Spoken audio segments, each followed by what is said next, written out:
its strength, its heart, its mind, to join me in this precious hour, to bless, to break, to bind, and sever all the chains, the doubt, and veils that leave me blind, as we walk along through crooked path and leave this world behind. Oh, oh my God. We're doing this again. Are we live? We are. Why don't you tell me? Oh my God. Hold on. Hello, everyone. Welcome to the episode of the recording. It is I, your Lord, your Master, your Savior, your seductive master. Leonard, I'm so happy to be here. I'm so happy to be alive. Honestly, the weather's been quite crazy where I've been. There's been a huge thundercloud roaming around for about 1 or 2 days, which is a prime opportunity to gather some of that energy, some of that mana, and trap it for your workings. Oh, it is so right. I didn't do it because I didn't need it, but also I was very tired. It came at a very inopportune time. I was not having it. Let's just say that, for lack of a better word. But I'm so happy to be here. Hello, all of you. Welcome to my mouth. Oh my God, I'm so happy.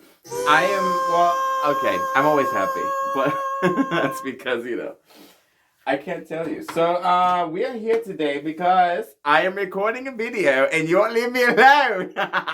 So people like to ask, oh, look at my hair. It's taking a turn for the worst. I've been everywhere. I'm not happy. I fell asleep and I woke up like this in this chair. It's been absolutely deplorable, absolutely disgusting. But I am doing my absolute best into working these sort of things out. So, I am wearing this again. I am. Oh, this was one of those videos. We have to be very pull out. That's what it was. So, after my last bit, hi, how are you? Hell yeah, bro. Look, man, it's just not working out, man. You see, the darkness is my ally. I was born in it, molded by it, bro. Oh, man, I didn't see the light, so I was but a man. But until then, I was hard as a rock, dude. No, man, don't even worry about it, bro. I'm just in the fucking zone, dude. Yeah, man.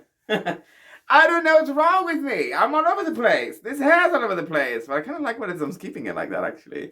Very mysterious, very seductive. I'm brooding right now. I'm fucking brooding, man. Would you come over here, dude, and give me your I don't know what I'm talking about. I don't know who I am.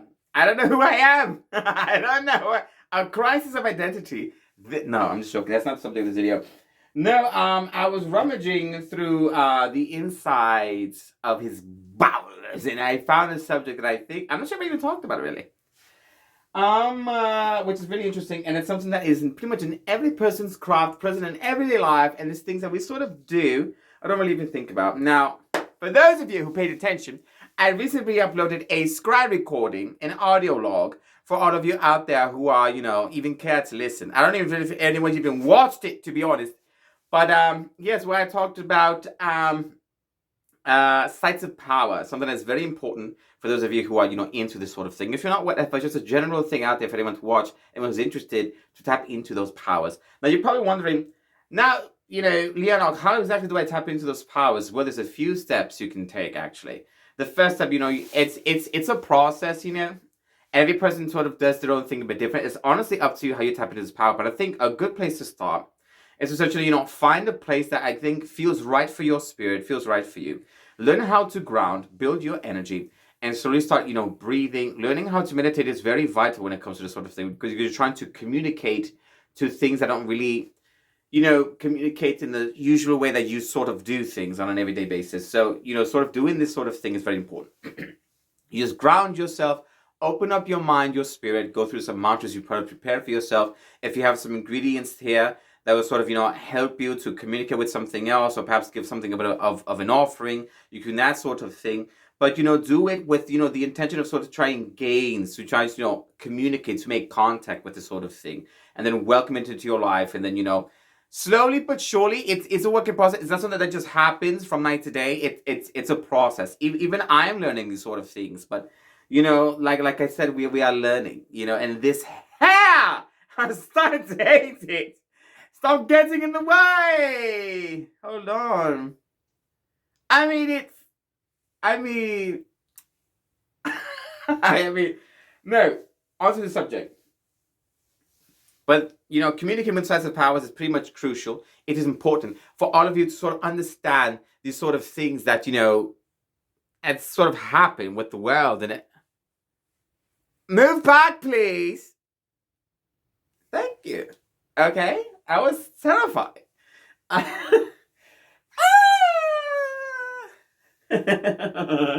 What's that song? I forgot. I think. Oh my God, what was her name? Tamia sang it. There's a stranger in my house. Oh, I'm sorry. This is going really weird. I don't know what's wrong. I'm just giddy. I'm in this ghetto. I haven't been in forever. You can see my arms, which I feel very, very, very sexual. I don't know. Should I take something off? OnlyFans coming. Never. All right. So just to get into the subject, and I apologize if I'm being all over the place. I just don't know. I was just like, should I do video? Should I come in, record? I have no idea. But this is what's happening. So I was like, let me just go for it. I don't know. So I was like, what have I talked about? Well, what haven't I talked about? Because I have a whole, believe it or not, I have a whole scroll full of subjects to talk about. But sometimes the timing isn't right. I'm not in the right headspace. And I just don't care. And the hair's in the way. I think, I think this is probably a good one because I don't think it's something that I believe I've talked about. So today's episode is going to be talking about rites and incantations. All right, so now that we're getting into it, so I'm sure all of you sort of know the difference here. I sort of know a loose definition of the terms. I sort of have a general understanding of what it is. Defining it, explaining it isn't something I really care to do right now, I don't know how long this video is going to be, but if it's long, awesome. If it's not, well, whatever. You see have a video, right? But rites and incantations are not for everyone, but it can be an extremely crucial part of the practice. Why? Because, doing a rite, it's sort of derived from ritual. You are sort of going through this process, you're adding components together to achieve, you're putting the math together to achieve a certain result, an answer. Sometimes the answer is in your favor, sometimes it is not. Going through a certain process like divination, perhaps a love working if you're trying to make a love potion, or perhaps something like baneful work or whatever. This sort of thing that you're doing, they're sort of steps that you are taking. And a rite can also be something where, it's something that is perhaps written down or, things that you recite, in a certain order. Like, for example, if you're doing a certain incantation or a spell, for example, when I read Marshall, the Witch of Southern Lights book, Grimoire, Tales of, I think it's Grim Tales and something like and something like that. I'll probably post it on here if I can find it. I don't know if I already did that already. Amazing book. But what I loved about the book is that it narrates stories, but these stories have magic in them. And there's sort of steps that you take to create certain potions and things of the story, things of that nature. But on a super spiritual level, there are certain spirits or spiritual energies that can sort of focus or believe maneuver in a similar manner. So, for example, before a fire starts, what are the components you need to make a fire? You can make a fire from different sources, but if it's a specific type of fire result you want, you have to get the right sort of things in order. If you're trying to build a fire for a camp, as an example, you gather the wood. You have anything that can create a spark. You can use things like gasoline as components. You can use things like coal. You can use things like flints. You can use things like electricity, believe it or not, to conjure these sort of, fires. And so you're gathering these things together. And so once you gather them, the order isn't always specific, but for certain spells it is. But this is pretty much a loose explanation as to how a sort of rite can work. And you're sort of, gathering these sort of things together, and even people can become part of the rite as well. But like I said, this is just one example that you're doing when you're performing this rite. You are taking the wood, you're gathering the wood together, but you're making sure that the wood is dry and it is not damp. Otherwise, you can't get it to catch flame. You're gathering sort of types of wood together. Some woods can burn faster than others. Some woods aren't, perhaps the safest thing to burn. That is why your knowledge of things like herbs, trees, vegetation is very important when you're sort of trying to use those sort of things, just in the most mundane sense, building a campfire. But something like a campfire can be used for, spiritual purposes as well. The whole history of mankind, we've been through this sort of thing. And so when you're considering these sort of components, you're sort of gathering together, you get the fire going after you've collected the wood, like I guess things of fire that helps catch flame easier. You have a lighter. You light the match. You do one single action. You do another action, and it's sort of constant sort of things together. But in order for a fire to sort of grow, it requires something. I mean, you have the building blocks to create the fire, and to have it be there. But to stay and maintain itself or its form requires an additional component, meaning oxygen or something else that the fire needs to survive. Fire is a very peculiar thing. It's something that can be sort of conjured out of nowhere with the right components, but it needs living sustenance to live, to exist still. And so fire in that aspect undergoes a sort of rite. A rite of passage is the passage when it comes to fire. Now, when it comes to spells in that similar nature, we're trying to figure out, well, first, what sort of spell am I trying to do? I'm not going to name any. You sort of already know, it's pretty much the basics. Everyone, how they do love spells or whatever in their nature. Sometimes they invoke the power of Aphrodite. Sometimes they invoke the power of a different goddess, or perhaps spirits that are around that, spirits of love. I call one called the Matchmaker, or I think like the Mate Seeker is another one. I've been trying to get in contact with. But like I said, sort of any sort of familial spirits that are encouraging things like bonding or anything of that nature can be considered as sort of a spirit of mating, or I believe a spirit of finding love, and you can consult these sort of things. But if you're trying to do these things on a sort of very more natural level, getting things that can help promote it, getting things like the right herbs, the right spices, the right flowers, the aromas that help evoke that sense of lust or perhaps of love in those aspects. It's important to sort of gather them for this sort of ritual that you're doing.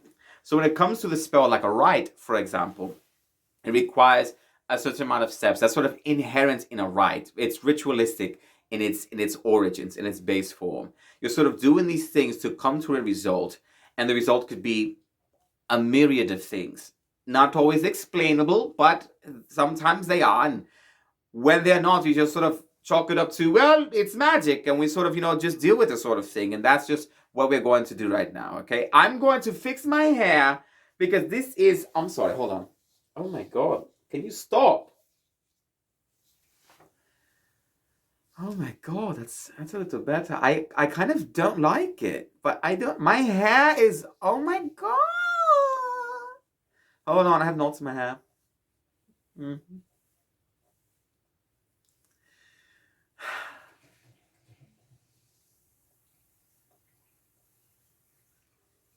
There we go. That's a little better. I was getting annoyed. I'll fix my hair later. I don't care right now. I'm trying to explain some science to you. For you nerds out there that are really craving this sort of thing, because honestly, I'm not right now because I'm rather tired of this whole hair situation. It came back with a vengeance. But back to the whole things like rites. Are rites necessarily needed in spellcraft? Yes and no. That's the beauty about magic. Magic is a yes or a no. It honestly depends upon the user, what you're doing. For specific spells that have been sort of tried out in a specific pattern, if it involves things like potions, or involves things like aromas or incense or whatever you're communing with, rites are usually a must for those aspects.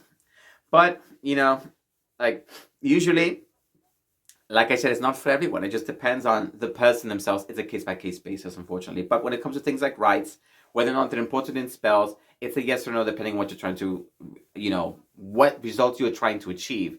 If you want perhaps more success in a spell, or perhaps you want the spell to be a lot more potent, going through a rite of some kind can help the efficacy of that spell, and can help ensure its success a lot greater than just putting some hodgepodge things together, filling it with intentions, not really doing anything else, and just hoping for the best. Sometimes things work out, but most of the time, I dare to say not. Okay, mind you, I come from a different realm, so the laws over there work differently. I can snap my fingers, fire, wind, whatever the hell I want. But here, I have to deal with what I have. So. But honestly, it is an endeavor worth taking. Do I like living here? No, but I'm here regardless, and I'm here for you. For any of my other majors that were, I don't want to get into it. It's very political. Some things I'm allowed to say, some things I can't. So let me just leave it at that. But I'm here, helping all of you navigate this chaotic life you call living. Because I'm not right now. No, I'm not. So, but anyways, that's the whole section when it comes to things like rites. Okay. The other thing I wanted to get into, which I think is a bit more along my speed, is things like incantations. Things like, when you're reciting a spell or whatever, like the thing about from Hocus Pocus, I have a list of incantations that I would use for spells, or even things like speaking to nature, or believe calling forth the forces of the energies that are around me. However, an incantation has more fuel and more power behind it based on who created the incantation to begin with, because they have the origin trait needed for the incantation to take place. I have one or a few of them. Like, for example, for those of you who sort of, paid attention to the very beginning of this thing,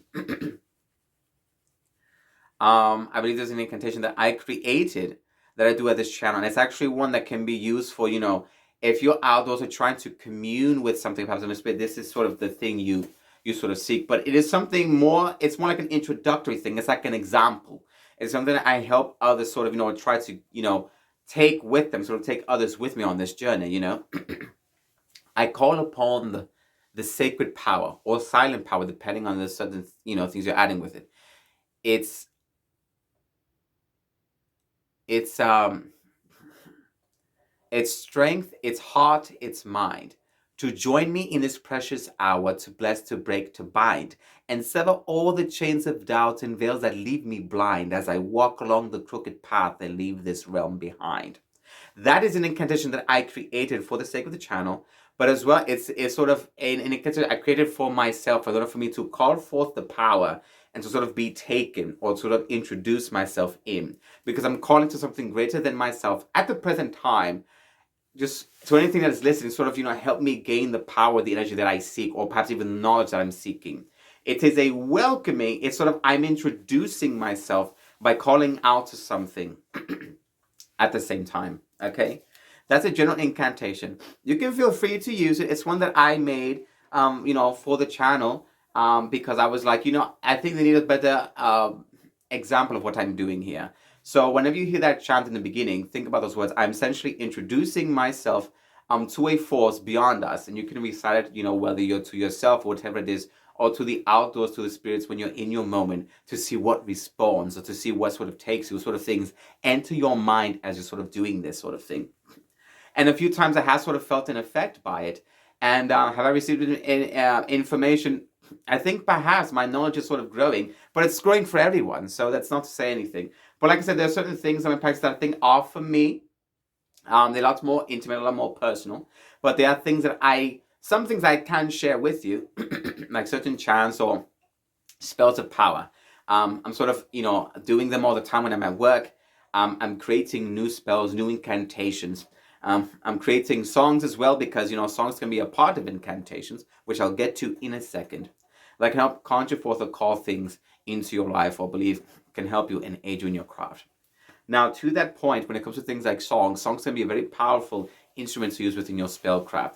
People like do things recite like poems, the spoken word. These things carry with them emotions, they carry with them energy. That energy can be transformed and used in your craft, and it can help fuel it, or it can have perhaps help dissipate something else that perhaps is offending you, or perhaps attacking you in your sacred space.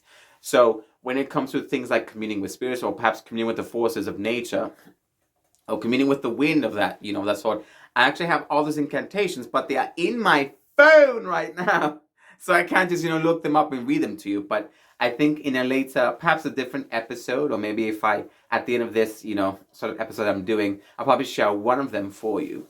But these things can be rather personal, so I don't want to sort of put too much of myself out there. But it's a general one when I'm trying to seek the power of perhaps the element, or perhaps I'm trying to honor it by giving it this song. I played some music for it. Like I played music for the rain, for the wind, for the sun, for the elements, for the spirits that sort of embody those energies, as a way of appeasing or just showing my appreciation, because I believe we all sort of need that sort of thing when we're trying to we live in this world full of these energies, so you should respect it. Otherwise, some bad things could happen. But when it comes to incantations, at least for me, not all mages, or believe witches or wizards or whatever you want to call yourselves, need to necessarily incorporate an incantation into their craft. But an incantation, speaking a spell into existence, is essentially giving it power. You're giving it form as you're reciting a spell. So the energy that you are speaking out is gaining form and is gaining, I think, substance. So by continuing incantation, by fueling it with these sort of emotions, with these sort of words and these phrases, you're describing that power. You're adding validity to that spell. You are adding strength to that spell. You are adding longevity. You are sort of giving form, giving birth to something that didn't exist prior. And it's a form of energy. And even, it's a mass with intention, but I also encourage you to use components, physical components, things like, if you use crystals, if you use things like rocks, if you use things like wood, if you use things like herbs, flowers, blood, honey, even things that you have at your current disposal in your fridge, in your cabinets. You can use all those things for your spells. However, you need to know if they bear a close resemblance to what you would have used if you had access to it. Otherwise, the results could be what you weren't expecting. Like it's like, for example, like, let's say, you're making a type of juice. You want to make fruit punch. And fruit punch, you have certain types of fruits that are in it. It's just a punch full of fruit, but you want to give it a nice red color. But you don't have anything red, and the flavor that you're looking for to give it that distinct flavor is missing. So you perhaps put something else in it. Maybe you put a pomegranate, or perhaps you put a blood orange or something in it. So it can help sort of, get you to that color you wanted for your punch, but it tastes nothing like the stuff you like. And so in return, you feel different about it.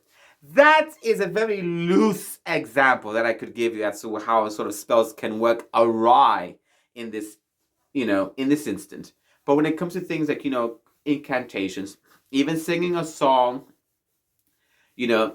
things with like, epithets to a deity of some kind, speaking about how great you are, great God Apollo, whose eyes can see tomorrow, ready me for what's to come, so that my heart can bear a sorrow. But if it should come to pass that joy is held like precious brass, then graciously will I accept this boon that has been kept. That's sort of like as an example. I can't believe I said it out loud, but that is pretty much one that I've worked on. It's very loose, it's very whatever. I have it a lot more formed out, but that's an example. If you want to have a tribute to a deity or something like that, create your own proper thing. So, it's a lot more personal, and it's something that doesn't exist anywhere else, and only you provide it. So that itself has inherent value to this thing you're doing. I have made maybe a couple songs for him. I've made one or two for Hecate. I have not recited to anyone.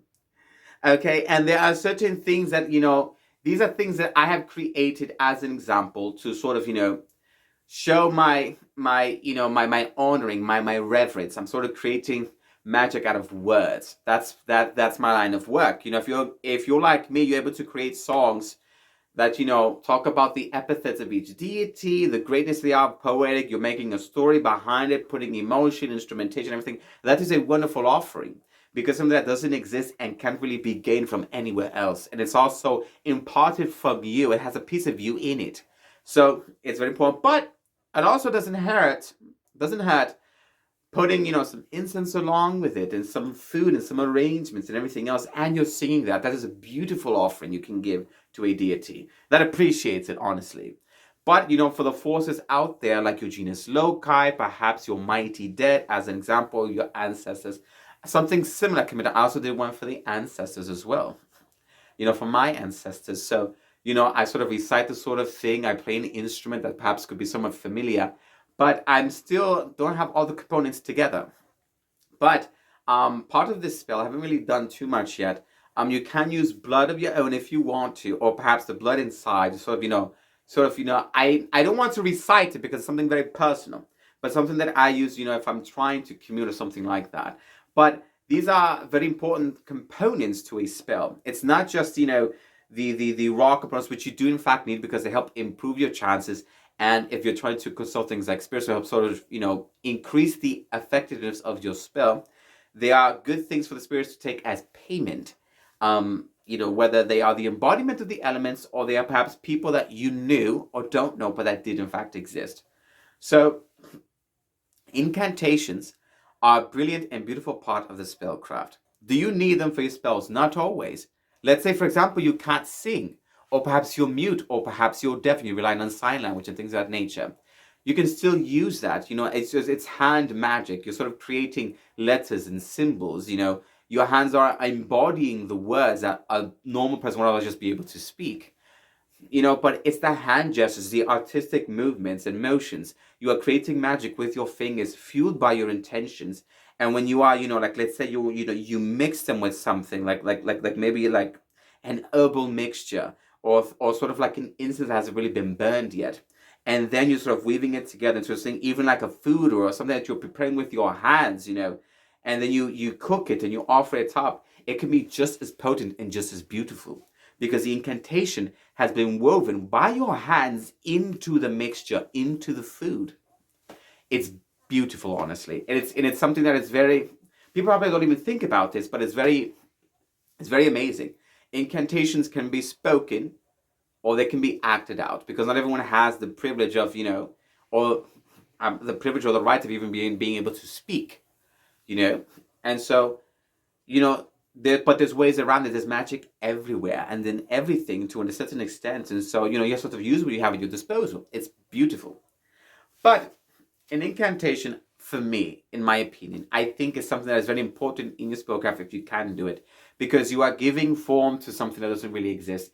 If you want your desires, speaking forth those desires, you are giving birth to the energy of those desires, helping them to manifest and sort of, take flight. But in order for them to survive the journey, you have to give them food, you have to give them water, and a means of defending and protecting themselves. If you give that spell all of those things, it is more likely to get to its destination and more likely to succeed.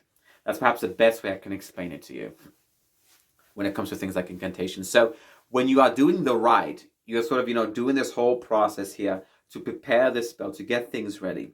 And then when the spell is about to happen, that's when you can then fuel it with the incantation or with your hands or things of that nature. I used to do a lot of things like pantomimes or things with my hands, artistic movements, but I'm sort of fueling my movements, my hands with power, with intensity and intention.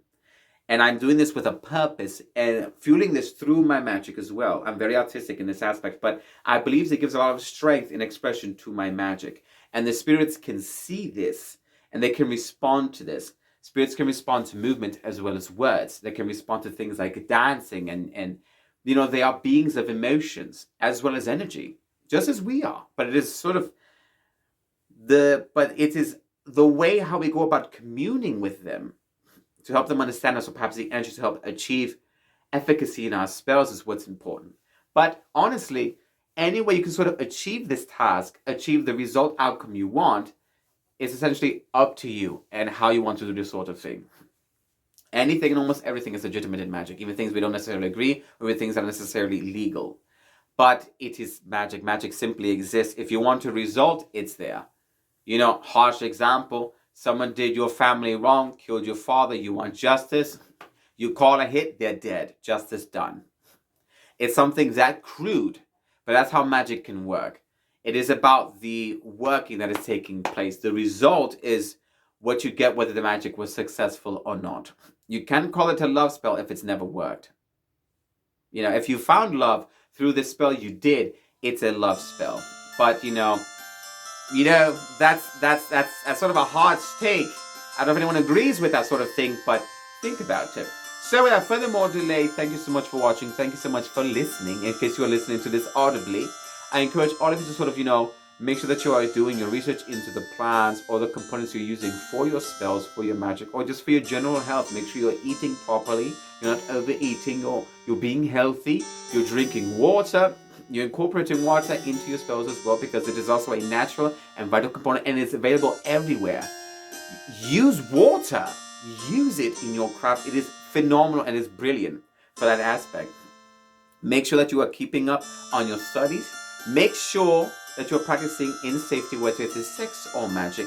And when it comes to how we are as a person, remember to be tolerable to an extent. Never surrender your sovereignty, but never be too quick to exercise your sovereignty, okay? Be humble in yourself, but never let that humility be trampled upon or stepped on as well. Remember your significance, your importance, and your power when it comes to this sort of thing. Okay? Make sure that when you have candles, make sure that you take them out properly.